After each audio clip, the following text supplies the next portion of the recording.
I've built my dream desk setup. And in the next 15 minutes, I'll show you every step, device and accessory that made this the most productive and inspiring workspace I've ever had. Whether you work from home, edit videos, or just want a setup that boosts your focus and creativity, this is for you. Let's get started. The first goal is to design a wall, and I want a black wall which also helps with the acoustics, and I found something pretty nice. These wooden panels from Styleful Walls, and this is what they look like. It could be pretty nice. It will be some effort to put them on the wall, but let's try. I started with mounting regips plates to protect the original wall and have some space to attach a light strip on top. So we finished the regips wall and now it's time to put on the first wooden panels. Made it. Since the panels are small, it takes some patience to mount every single one, but 1.5 hours later, it was done. We finally finished up the wall, which took quite some time, but also we've installed a light strip on the top. It will not continue here like you see, it will continue on the top after we finished this part. After cutting some panels to make them fit over the door, I was able to attach the last pieces. And now it's fully finished. I also replaced these light switches because they were white and didn't really fit into these black style, so I bought some black ones. And I also love that you can lead cables through these gaps of the wooden panels. So far, I really like it. What do you think? So Vernal is sponsoring this video and we've got some amazing furniture from them, especially 2 desks. And this is one of them. It has the walnut top, which looks amazing and should be a really good contrast to the black panels. In detail, this is the Vernal Executive Standing Desk with a walnut top and a length of 180 centimeters. It can hold up to 160 kilograms and can be assembled pretty quickly. It's really heavy. After drilling the holes for the curtains, I finally found time to put them up. I think they look pretty good and I really like it so far. And the last thing for the desk is to attach a panel here on the back. Oh, we have to turn the desk for this. Oh my gosh, that looks so much better. Actually, what is this? Oh fuck. Oh no! Let's try to move it up. That feels so cool. There's just one furniture piece left to set up before getting to the desk setup. As you see, or don't see, I just moved the desk a bit more to the left because sometimes I film from this position and I want to make sure to have like this framing without the curtains in the frame. So I moved it to the left and now there's some space and we can actually use it because as you see, this is the Vernal storage cabinet, but I also have the file cabinet, which is way thinner, so it perfectly fits into here. Let's set it up and then get to the desk setup. For the right side of my desk, I started building the file cabinet, which also has the walnut design and even has a lock on the lower drawer, which is nice to have. By now I finished everything here, the whole desk setup, and it's time to show you all the details and accessories. My first goal was to have only one cable that I need to connect to my MacBook, and the whole desk setup should be automatically connected to the MacBook. So what I needed for that was a docking station. And the first challenge was to find the perfect spot where to place the docking station. I finally decided to place it on the right side of the desk. So it's hidden, but still accessible, which means I can put in SD cards, external hard drives whenever I want to. Before I can connect everything on the desk, I need to set up the desk, which means monitor, keyboard, mouse, and additional stuff. So before talking about that, let's have a look at the desk itself. I'll place everything like the link and maybe even a discount code in the description so you can have a look at it as well. I've used it for the past days. It looks beautiful. It feels really high quality and the motors are pretty strong and work super well. You can customize up to 4 presets for 4 different height levels to have one for standing, maybe one for sitting. Now even the shelves next to the desk, which on the left side is a storage shelf, is from Vernal. And on the right side there is this file cabinet. It's also from Vernal, which means the dark walnut colors match perfectly to each other. After talking about the desk, let's talk about what's on the desk. And the first thing was the monitor. I can just move the desk upwards to take care of the cable management. That's so comfortable. And now the first thing is BenQ has sent me their designer monitor. It's a PD 32-inch 25U, their newest model. It has some amazing specs, which I will tell you once we've finished setting everything up. So what's included? A calibration report, as it has true colors from the factory. This must be the back side. The stand. Yes, gray. It's not light gray, it's not dark gray. It's a pretty sick mix. Cables, HDMI, DisplayPort, USB, power, and Thunderbolt 4 USB-C. Wow. A manual and oh, the hotkey puck. I'm not sure if I'm going to use it. It's pretty nice if you have multiple setups, but maybe for controlling the volume, it might be a nice accessory. And now, the monster. First, the stand. Cool. It has like a cable management accessory and the monitor itself. Whew. Okay, let's just start with the stand.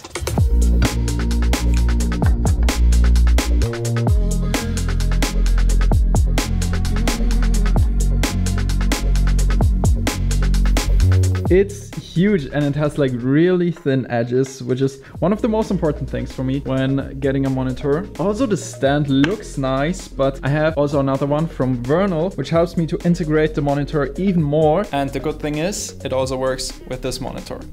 Let's get it.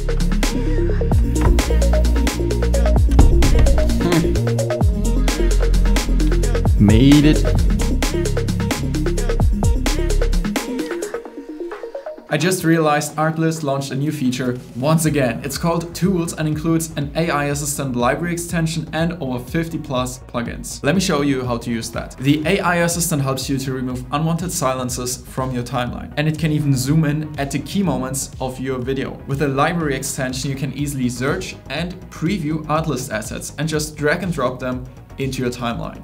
What I also love about this is that I don't have to use the same sound effects again and again, because I have the search integrated in Premiere Pro and I just can type in anything I need and have the sound effect available just by drag and drop, instead of searching for it in the Finder or in my project window. This is a huge upgrade for me, and it also has the AI voice generator included. On top of that, 50 plus plugins are available in Tools for Premiere Pro, After Effects, DaVinci Resolve and Final Cut. And I've got a special deal for you, linked down below in the description. Make sure to check it out. So for the monitor, the BenQ PD3225U, I've used the Vernal monitor mounts. It looks like the monitor is floating. So it's a really, really nice mount. And the monitor itself, damn.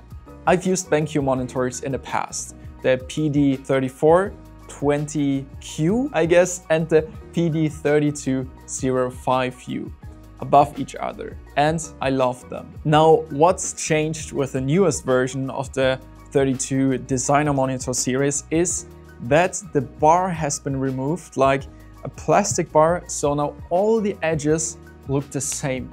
And they look so thin.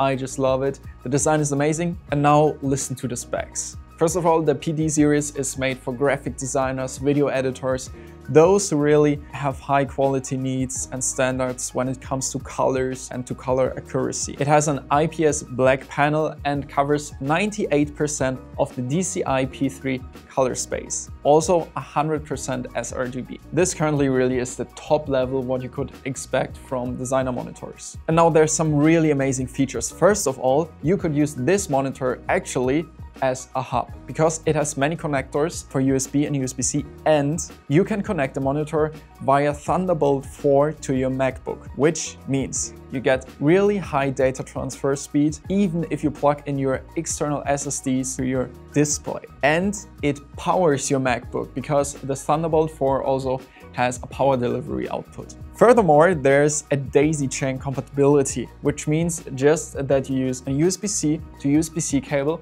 from one monitor to the other. So you don't even need multiple HDMI or Thunderbolt 4 cables. A really special thing about the designer monitors of BenQ, especially like this one, is that it has an MBook mode. It displays the same colors as your MacBook, which means no matter if you edit on your MacBook or on the BenQ monitor, the colors will look exactly the same. Then I've put all the other accessories I needed for my MacBook onto the desk and connected them to the iVenki Fusion Max Pro. You can find a dedicated review about it soon. I'll link it in the description and above here, but it's working amazing. I just underestimated one thing at the beginning: the cable management. It took so much time to make the setup look clean and mount all the cables in a beautiful way. Yeah, that took some time, don't underestimate that, but I used the Vernal cable management set, which you can also add to your order when you buy your desk or your shelf, and there was enough to really have a beautiful organized cable management. So what's on my desk? Let's start from the left side. You can see the speakers. Those are some Volcano, I guess is the brand. Yeah, it is. I just bought them on Amazon. I didn't buy the most expensive ones because actually speakers like that are enough to do beautiful sound design. And then of course a dark walnut ToDo List organizer. Everything I talk about is linked down in the description. I also have a flat mat because when I moved the mouse on the desk, it would scratch the wood after some time, so I needed just a mat. And on there, on the left side, is the Logitech MX Creative Console. I've made a couple of videos about it, so make sure to check them out because this tool really helps me when video editing. It speeds up my process, and I actually have two of them, one here and one in my old home office setup, which still exists. And then the Logitech keyboard, of course, MX series, and the mouse is the Logitech MX Master 3S for Mac. They work beautiful together, look clean, and have all the features I need, or any video editor probably needs. The light on the desk is from Obi here in Berlin, and there's a space gray MacBook stand where I put my MacBook. And you remember the hub where I connected everything? Actually, I can just use one cable or at least one adapter to plug into my MacBook, and it will use the power of both Thunderbolt 4 ports. So you have 2 times 40 gigabytes per second. Now the laptop I currently use is a MacBook Pro M4 Max with 64 gigabytes RAM, I guess, and 8 terabytes internal storage. Yes, I need that much because I use projects from half a year ago sometimes in my editing projects, so I need lots of projects on the internal hard drive of the MacBook. I still use external SSDs because sometimes that's not enough. The desk has 2 holes where you can lead some cables through, and I use them for the light, for the desk light, and for some additional USB-C cables. Some to charge and some are there for connecting multiple devices. So some USB-C cables are connected to the docking station. So I could connect a drone or whatever, immediately transfer from this device to my MacBook. One of the cables is a Zeus USB-C cable, which is magnetic. So every time you just put it back, it automatically gets in a clean shape, which makes it really comfortable to use. Then on the file cabinet, there only is one more light and a plant. But on the left side, there's the storage cabinet, and I've used this for some more things. First of all, it features my Ugreen NAS. I've also made a dedicated review about it. It's still amazing. It's been, I guess, 2 months. I've also set up a charging station on the left side of the storage cabinet where you can charge multiple things at the same time, and it's kind of hidden, like visible, but kind of hidden, so it still looks clean. And on the top there is just some decoration and the Beats pill, because it's crazy like how this little thing fills the room with such good sound. And at IKEA I found a device which helps you to turn any tabletop into a wireless charging pad, and I've mounted it below one of the wooden plates of the shelf. And now every time I put on my iPhone or AirPods just at this exact position, it charges. On the other walls, there will be a concrete style, like a realistic concrete style, which I'm so excited to do soon. So make sure to follow, subscribe, and like the video if you want to see more about it, because I'm going to build a whole studio setup here in the same room. And that will be the setup for my YouTube videos, online courses, for Create Beyond, to always just press record and have high quality online courses and YouTube videos for you guys. My goal was to have one Apple Home setup to control everything, the lights, the plugs, because sometimes I want to film YouTube videos or online courses, and sometimes I just want to work or relax. And for that, I just want to have to press a button and all the lights and plugs and things adjust. So I decided to use Apple Home over Google Home, because even though Apple Home is more expensive, like the devices itself, I decided to use Apple Home because the ecosystem of Apple, it's so amazing. I can just use my iPhone, swipe down one time, and then I have all the controls to adjust things. Also, the iPad works so good. But I will show you in detail which automations and scenes I created in Apple Home within my next video, where it is all about building the whole studio. And I even have a second room, so we'll use this one and build some storage solutions for all of my equipment. Stay tuned. I nearly forgot, since the background is black, I need some light to brighten it up, and I've used two Logitech Litra Beam LX, one on the storage shelf here and one just right behind my desk. So they just lighten up the background. You can connect them via USB or Bluetooth to your MacBook and just control the colors, the brightness. They have two sides, so one side is RGB, one side is just cold and warm white, and you can use them for multiple purposes. For example, also expose yourself while doing a live call or something. But for me, I currently use them as a backlight, where they look pretty good. Write down in the comments any questions or ideas you have for my setup, for your setup. And if you want to see more like this, subscribe, leave a like. See you soon.